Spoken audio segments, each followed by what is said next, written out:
낮은 자세로 바라보며 집중 타격합니다. 뉴스 로우킥. Yoga fire.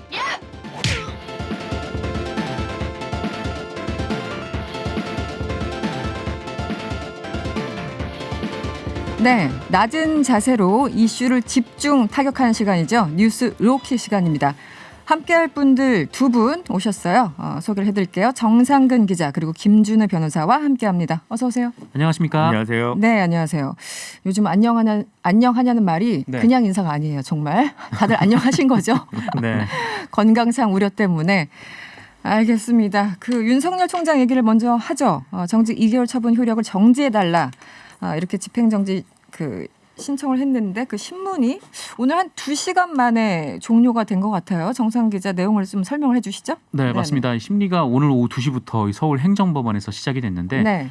말씀하신 대로 2시간 만에 종료가 됐습니다. 네네. 좀 오래 걸릴 줄 알았는데요. 네네. 그러게요. 그래서 오늘 중으로 결과까지 나오지 않을까 이렇게 예상하는 언론들도 있었는데 일단 뭐 심리는 결론적으로 말씀드리면 24일에 다시 한번 잡혔고요. 네. 그래서 원래 좀 여러 지금 예상들이 있었는데 좀 예상이 그렇죠. 좀 빗나가는 좀 그런 결과가 나왔던 것 같습니다.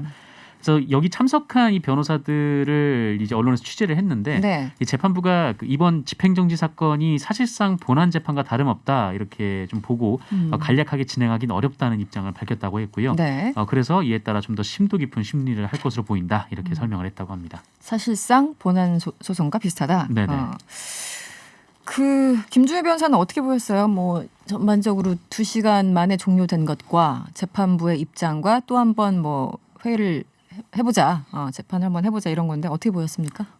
뭐 참 그 재판부 판사하기 싫겠다라는 그거는 누구나 공감하는 부분일 거예요. 뭐 신상도 네. 다 털리고 그쵸. 조용히 살다가 이제 그럴 거 아닙니까? 근데 네. 실제로 이제 예전에 4대강 사건 같은 경우도 집행정지가 대법원에 바로 올라갔던 적이 있었는데 네. 이게 이제 본안이 실제로 진행이 되면 뭐 대법원까지 올라가고 하면 사실 총장 임기는 이미 지나간 상황이지 않습니까? 그렇죠. 그렇기 때문에 비록 가처분, 집행정지를 신문하는 사건이지만 본안 수준의 판단이 좀 나올 수밖에 없는 그런 부분에 대해서 좀 깊게 고려를 했다는 생각이 들고요. 그래서 어쨌든 그런 부분까지 예단을 보여줬기 때문에 양측의 변호인들 같은 경우도 훨씬 더 많은 걸 준비를 해야 되고 네네.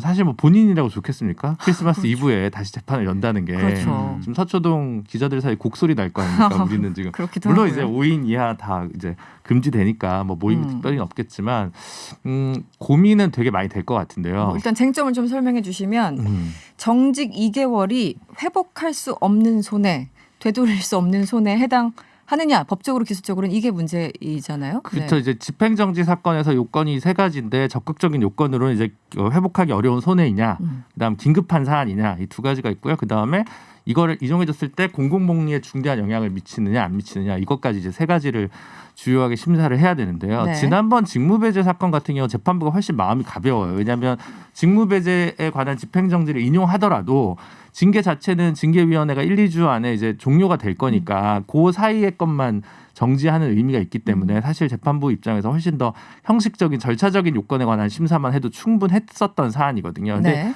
이번 건 같은 경우 절대 그렇지 않기 때문에 본안 문제까지 고려를 해야 된다는 것이고요. 그러면 이 긴급하게 이제 그러니까 긴급하게 아니라 회복하기 어려운 손해가 뭐냐라는 것은 아주 쉽게 얘기하면 네. 위자료 가지고는 안 되는 거다. 돈 가지고는 안 되는 거다. 돈 가지고 나중에 그걸 돌릴 수 없을 정도의 손해냐 아니냐.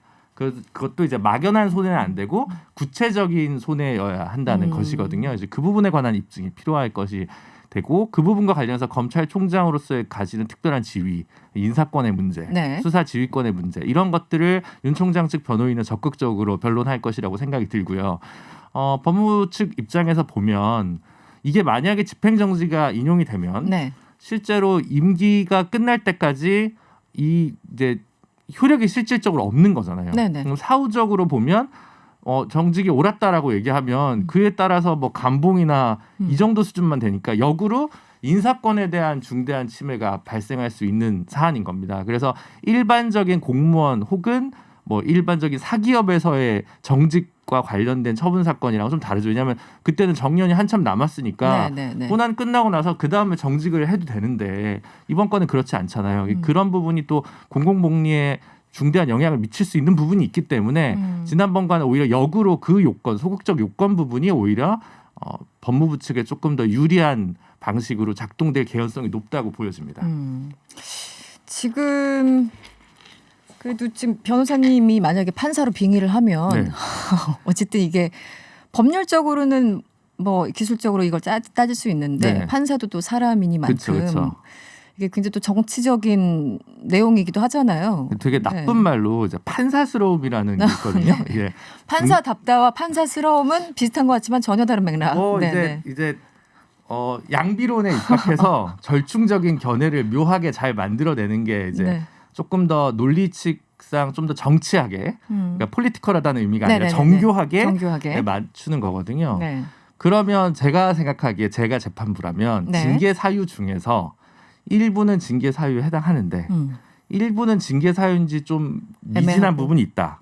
예를 들면 정치적 중립성 의무를 위반한 부분과 관련해서 징계 사유에 해당할 수 있을 거냐. 그 네 가지 중에 한 가지. 네, 그 정도는 아닐 수 있다라고 해서 어. 징계 사유 중에 일부는 조금 부족한 부분이 있다라고 판단을 하는데 그럼에도 불구하고 여러 다른 징계 사유가 징계 사유 해당성이 있다고 판단된다면 그 와중에 징계 양정이 2개월이라면 그것은 그 재량 일탈의 남용이라고 보긴 어려우므로 집행정지를 굳이 할 필요는 없겠다. 요 정도의 판결문이 나온다에 이제 저는 지금 조금 너무 더 복잡하게 설명해 주신 거 아시죠? 네. 근데 되게 그런 쉬운 식의 설명을 부탁드렸는데 왜 그런 이렇게 식의 복잡하게. 판결문이 나올 것 같습니다. 네. 제 생각에는. 네, 정말 결정문이. 판사스럽게 말씀하실 겁니까 정말? 네. 제가 성적이 미진해서 이제 판사가 되긴 좀 어렵고요. 네. 알겠습니다. 그럼 우리 또 쉬운 말 정상근 기자에게.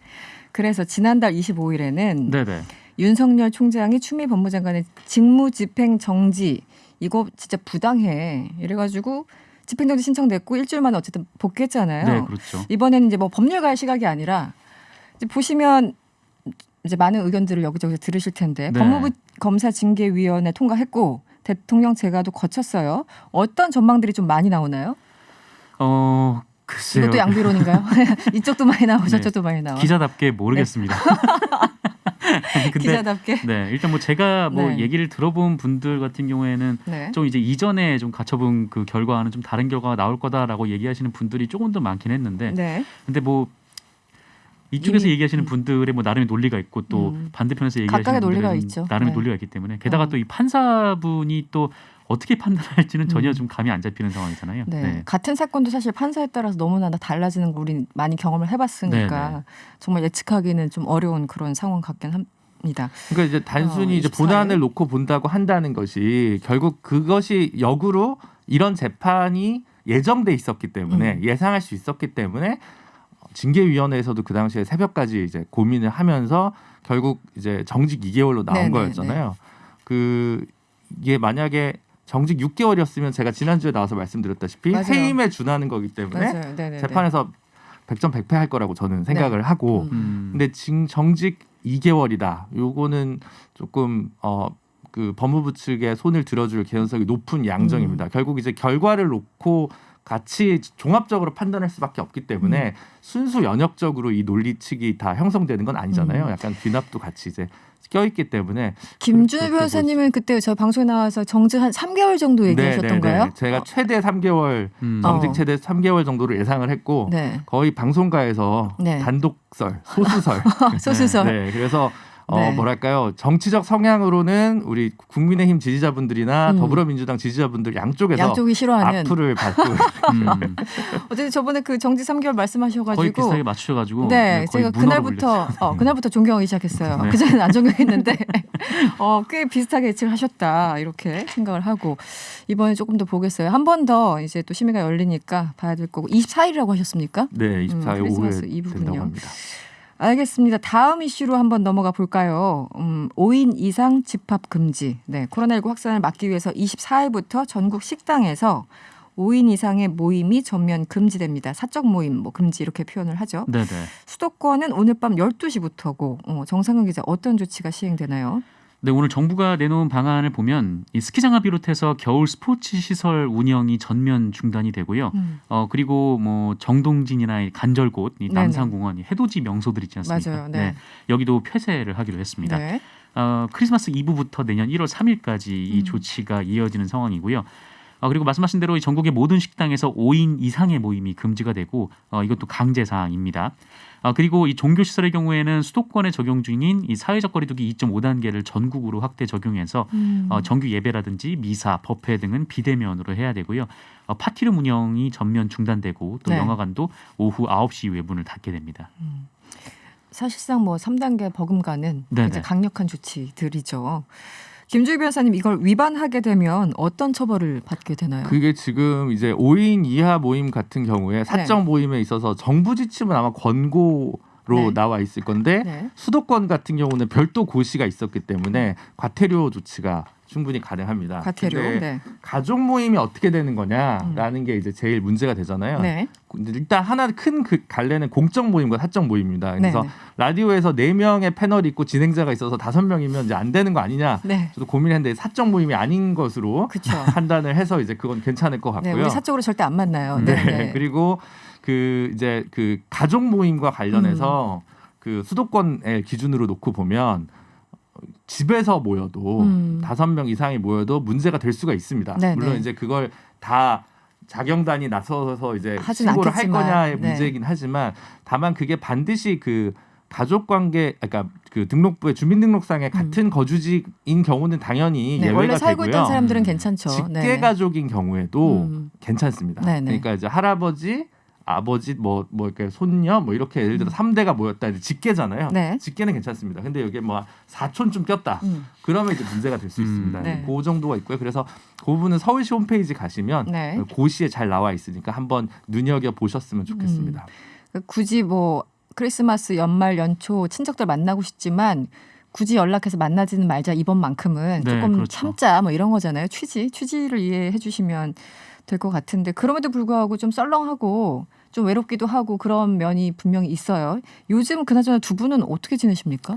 저는 오늘도 네. 이 옆에 있는 모 방송국에 네, 네. 안모 PD님이랑 저녁 식사 약속이 있었는데 네, 오늘 네, 취소했습니다. 취소. 네, 그쵸, 3인 정도 모임이었는데 어. 네, 그렇게 계속 위축되고 있는 것 같아요. 그렇죠. 모임 자체를 네. 자제할 수밖에 없는. 정상근 기자는 어때요? 저는 뭐 아이가 있으니까 아. 뭐 일을 나갔을 때를 빼고는 그 집 아니면 집 밖에 나오면은 차 안을 벗어나지 않아요. 또 이제 거의 뭐- 아이가 있으니까 더 조심조심할 수밖에 없는 뭐 상황이고. 그렇게 살고 있습니다. 너무 이제 집이 답답하다 그러면 차로 한 바퀴 돌고 다시 들어오고. 네. 그러니까 정상근 기자님처럼 여러 방송국에서 찾으시는 분들은 네. 중간중간에 커피숍에서 이제 노트북 들고 뭔가 맞아요. 네네. 리서치를 하셔야 되는데 네네. 뭐 커피숍에 계실 수가 없으니까 음. 사실 근로 조건이 굉장히 악화됐다고 할 수 있겠죠. 차 거의 뭐 안에서 그냥 승용차인데 저한테는 캠핑카예요. 차 안에서 모든 걸 하고 그 있습니다. 안에 뭐 칫솔부터 다 했을 것 같은데요. 네, 뭐 비슷하게 있죠. 네. 불하고. 종욱님이 문자 보내셨는데 평소에 잘해야지 연말 되면 모여서 괜히 술 먹고 싸워요. 애구애구 이렇게 문자 보내주셨어요. 이것도 굉장히 현실적인 얘기긴 하네요. 결혼하라는 얘기 안 들어서 좋을 것 같은 가족분들도 많이 연말 계실 것 연초에. 같고. 네. 지금 5인 이상 뭐 사적 모임 금지 등등 여러 가지 이슈들이 있는데 그럼에도 불구하고 뭐 걱정되는 방역 이른바 사각지대 여전히 네네. 있을 것 같긴 한데요. 네. 그렇죠. 그래서 뭐 좀 몇몇 언론에서 식당에 좀 예약 전화를 시험 삼아 했던 모양이에요. 예약 받아주는지. 네, 예약 삼아 했는데 네. 그런데 4명이 앉으면 되죠라고 했던 곳이 있었답니다. 그러니까 4명씩 이게 네 테이블을 명씩? 뛰어서 앉아서 같이 모임을 하면 20명이라도 되지 않냐. 네. 근데 좀 이럴 경우에는 사실 좀 이렇게 사각지대가 있는데 결국 뭐 정부도 그렇고 뭐 서울시도 그렇고 뭐 지자체에서도 그렇고 다 강조하는 건 이게 뭐 벌금도 내릴 수가 있지만 네. 그것보다는 지금 이제 스스로가 좀 방역 수칙을 좀 준수하는 그런 자세가 필요하다라는 게 좀 입장이거든요. 그래서 네. 뭐 이렇게 뭐 굳이 이제 뭐 벌금이 아니더라도 그 스스로 좀 이 방역 수칙을 좀 잘 지켰으면 좋겠다. 뭐 그런 생각이 좀 듭니다. 알겠습니다. 어쨌든 마음이 좀 차갑긴 하지만 그래도 좀 버텨볼 수밖에 없는 상황 같습니다. 다음 이슈 마지막 이슈는 청문회네요. 인사청문회 마지막으로 오늘 그 전해철 행정안전부 장관 후보자 그리고 권덕철 보건복지부 장관 후보자 청문회 열렸는데 어떻게 지금 상황은 어떤가요? 어떤 게 주요 이슈였나요? 사실 뭐 그렇게 큰 쟁점이 없는 청문회가 좀 진행이 되고 있는데 네. 내일을 위한 뭐 준비 운동이라는 뭐 얘기도 있고. 근데 어쨌든 내일 모든 그 파워를 다 쏟아야 되니까. 네네 그런 그렇습니다. 겁니까? 네. 일단 뭐 쟁점들을 보면 일단 권덕철 보건복지부 장관 후보자 같은 경우에는 그 의대생들 국시 관련된 문제들에 대한 질문이 좀 나왔고, 네. 근데 권덕철 후보자도 뭐 좀 기회를 줘야 된다라는 취지의 좀 입장을 밝힌 것으로 좀 얘기가 좀 나왔습니다. 네. 그리고 코로나19 백신 문제, 그리고 네. 이 개인적으로 뭐 갭 투자 문제라든지 좀 이런 등등의 문제들이 좀 제기가 됐고요. 이 전해철 후보자 같은 경우에는 이른바 이제 지금 전해철 후보자가 친문계로 속하는 의원인데 선거 관리를 맡는 좀 그런 주무부처 장관에 앉힐 수가 있느냐라는 것이 국민의힘 측의 주장이었고, 이에 대해서 전해철 후보자는 잘 관리를 하겠다라는 그런 입장을 좀 밝혔습니다. 어떻게 변호사님도 청문회 좀 챙겨 보셨습니까? 아니, 저는 못 보셨습니까? 살짝 그 주요 뉴스만 조금 챙겨봤는데요. 네. 뭐 말씀하셨다시피 이제 전해철 의원 같은 경우 이제 중진 의원이고 네. 사실 거의 여의도에서 이 정도면 큰 대과나 하자가 없으면 사실 청문회는 거의 뭐 통과되지 않겠습니까? 의원 출신들은 네, 아무래도 좀 그런 부분이 있고 권덕철 후보자 같은 경우도 뭐 그 특별히 뭐 쟁점이 될 것 같지는 않아서 무난하게 인선이 되지 않을까 싶습니다. 네. 전해철 행정안전부 장관 후보자의 인사청문회, 이 청문회가 이뤄지는 곳이 바로 이제 행정안전위원회인데요. 우리가 3부에서요, 저희가 3부에서 민주당 위원장을 맡고 계신 서영교 의원과 인터뷰도 준비돼 있으니까요. 조금만 기다려 주시고요. 네. 그리고 아까 정상근 기자가 살짝 얘기했지만 이제 네. 내일이 하이라이트다. 국토교통부 장관 후보자. 뭐 저도 이제 그 뉴스들 보면은 과거 발언들이나 이런 것들이 지금 굉장히 논란이 되고 있고, 네네. 소위 말하는 데스노트를 써왔다고 하는 정의당도 어떻게 해야 될지 지금 갈팡질팡하는 것 같기도 하고 어떻습니까? 네, 뭐 네. 입장을 못 전했다고 하는데 오늘 네. 변창흠 후보자가 정의당이 지금 농성하는 곳이 있어요. 국회 앞에 이 중대재해기업처벌법을 제정을 요구하면서 그렇죠. 농성을 하고 네. 있는데 그 자리에 찾아와서 이제 변창흠 후보자가 뭐 다시 이런 일이 좀 없도록 하겠다라고 사과를 했습니다. 네. 사과를 했는데 이 정의당 측에서는 그 미리 연락을 하지 않고 왔다라는 점을 하나 문제 삼고 있고, 불쑥 그냥 간 건가요? 네네, 불쑥 왔다는 점 문제 삼고 있고, 그리고 또 하나는 그 정의당이 아니라 그 당사자들에게 사과를 하는 게 맞지 않냐, 좀 그렇죠. 이런 입장을 네네. 밝혔고요. 근데 그리고, 어쨌든 이 정의당은 뭐 아직 이렇다 결정은 내리지 못하고 있는 상황입니다. 그리고 또 하나가 세종대 교수 시절에 10여 차례 차량 압류를 받았다. 네. 이건 어떤 내용입니까? 뭐 세종대 총장 시절도 그렇고, 뭐 서울주택도시공사 사장 시절도 그렇고, 이 5차례, 그러니까 10여 차례 정도 차량 압류 통보를 받은 사실이 드러났습니다. 이게 네. 자동차세를 제때 납부하지 않거나 뭐 과태료 등을 제때 이제 물지 않아서 좀 이런 일들이 좀 벌어졌는데, 뭐 공직자나 교수 신분이었음에도 불구하고 좀 이렇게 상습적으로 차량 압류 통보를 받은 게 좀 납세 의무를 소홀히 한 거 아니냐, 좀 이런 지적이 나오고 있고, 이 변창흠 후보자 측은 뭐 업무가 바빠서 좀 제대로 챙기지 못했다라면서 앞으로 체납하지 않겠다 이렇게 해명을 했다고 합니다. 변호사님, 이렇게 10여 차례나 차량 압류 통보 받기가 쉬운 일은 아니지 않습니까? 보통 이런 건 이제 대포차에 많이 발생하는 이제 일들인데 대포차에, 굉장히 좀 네네. 신기한 일인 것 같긴 합니다. 네, 어떻게 저희가 해석을 해야 됩니까? 글쎄요, 이게 뭔가 뭐 저도 이거는 좀 이해가 잘 안 이해가 가서 좀 안 돼서. 좀처럼, 왜냐하면 이게 계속 쌓이기 때문에 가산세 같은, 그러니까 계속 더 많이 쌓이게 되거든요. 그래서 일찍 내는 게 뭐 정당한 그건데 왜 이렇게 했었는지를 좀 이해가 좀 잘 가지가 않고요. 근데 이제 세 갈래로 좀 봐야 될 것 같습니다. 이 세 변창흠 네. 장관과 후보자와 관련해서 네. 하나는 일단 도덕성 논란에서 지금 자유로울 수 없는 부분이 많이 있는 것 같아요. 이제 SH 뭐 공사 시절의 회의록이라든가 이런 문제에 대해서는 지탄을 받아 마땅한 부분이 있는 것 같고, 네네. 여의도 정치부 기자들을 대상으로 취재를 해봐도 별로 여론이 좋지는 않습니다. 그건 확실한 것 취재까지. 같고요. 네. 그리고 이제 두 번째로는 지금 민주당의 그 박성민 최고위원 같은 경우도 부적절한 부분이 있는 것 같다. 네. 이렇게 얘기를 했고, 그렇죠. 정의당도 지금 당론은 못 정했는데 청년정의당 준비위원장이신 그 강민진 뭐 위원장이란 분도 지명 철회가 마땅하지 않냐 이렇게 성명을 했어요. 그래서 청년 세대에서 조금 더 이런 공정에 대한 관념이라든가 예민도가 훨씬 더 높다는 게 좀 확인되는 부분이 있는 것 같고요. 네.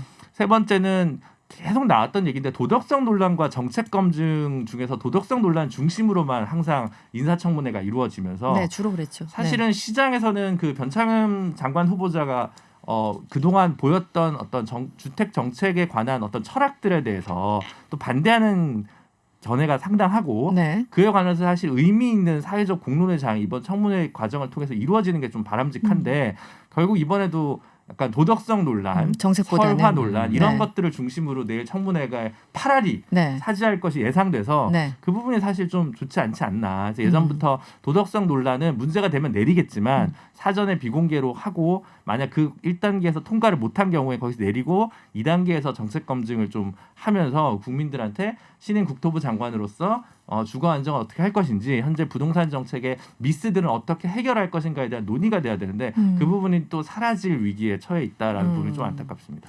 정상 기자는 개인적으로 어떻습니까? 뭐 말씀하신 거랑 좀 네. 비슷한 생각인데 근데 좀 뭐랄까 하여튼 정의당에서도 쉽게 결정을 내리지 못하는 이유는 이 변창호 후보자가 했던 얘기들이 상당히 정의당 입장에서는 좀 정책적으로 좀 가까운 측면이 있거든요. 정책적으로는 그렇죠. 정책적으로 네. 부동산 예, 관련해서. 부동산 관련 네네네네. 정책적으로 좀 가까운 측면이 있고 그리고 사실 좀 그 이게 찬성 반대를 떠나서 그 정책에 대한 좀 논의를 해볼 만한 일들이긴 해요. 그러니까 임대주택 확대라든지 네네. 뭐 토지공 개념이라든지 좀 이런 부분은 좀 이렇게 우리나라 이제 부동산이 이제 재산 개념으로 되다 보니까 이거를 계속 집값 잡지 못하는 상황이기 때문에 한번 논의를 해볼 만한 일이었는데 이 청문회가 이렇게 또 과거 말씀하신 다른 대로 발언으로. 네, 이렇게 설화 중심으로 갈 것 같아서 저도 그 부분은 좀 아쉽습니다. 알겠습니다. 최명숙님이 문자 주셨는데요. 국토교통부 장관 자격이 없어 보여요. 문제가 많아요. 사과 같지 않아요. 이런 의견을 주셨습니다. 감사드리고요.